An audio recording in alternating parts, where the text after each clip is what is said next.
Tout le monde l'appelle le blocos miroir, et moi je lui ai donné un nom, il s'appelle Réfléchir. Réfléchir, c'était forcément un jeu de mots par rapport à la lumière, et à la réflexion des images des gens qui y passent, mais aussi la réflexion par rapport à ce qui s'est passé sur ce territoire. En fait, je me suis rendu compte que ces dernières années, les gens avaient oublié ces blocos, on savait même plus ce que c'était en fait. Et je voulais vraiment réattirer, trouver un moyen de réattirer le regard des gens sur ce patrimoine, parce qu'il a des choses à nous dire en fait. Ces choses, en fait, c'est simple. En fait, voilà, la ville ici, on est à Lefrancouc. En fait, sur cette plage, il y a eu l'opération Dynamo. Pendant la Seconde Guerre mondiale, Dunkerque a été détruite à 90%. Et nos propres parents, grands-parents, ils ont obligé de partir. En fait, ils n'ont pas eu d'autre choix que de s'exiler.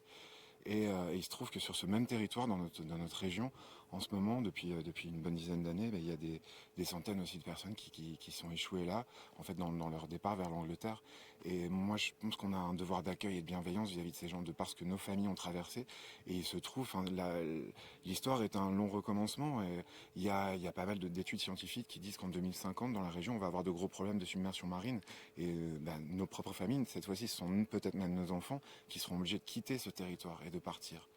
Donc voilà, c'est le symbole d'une frontière, hein, Blocos, hein, c'est un point de défense en fait de ces frontières. Donc ça me paraissait le lieu idéal pour évoquer ça en fait.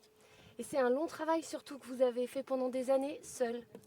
Alors seul, oui, en grande partie. Après, j'ai eu la chance d'être aidé. J'ai des Dunkerquois et des Dunkerquoises pour la restauration qui sont venus me faire un petit coup de main.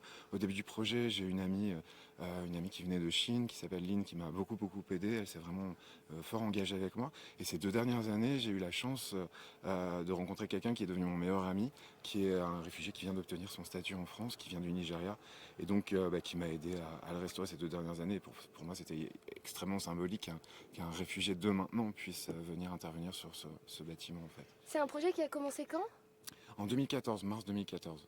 Seul, vous avez eu l'envie. En fait, je l'ai commencé un peu clandestinement, j'ai un peu mis le pied dans la porte parce que sur dossier, je pense que c'est un projet enfin, il était tellement peut-être un peu trop fou que on l'aurait pas accepté tout simplement. Donc j'ai mis un peu le pied dans la porte et je me suis appuyé en fait des rencontres que j'ai fait avec les gens ici, parce que bon, on peut pas toujours se cacher, c'est quand même un endroit qui est un peu fréquenté.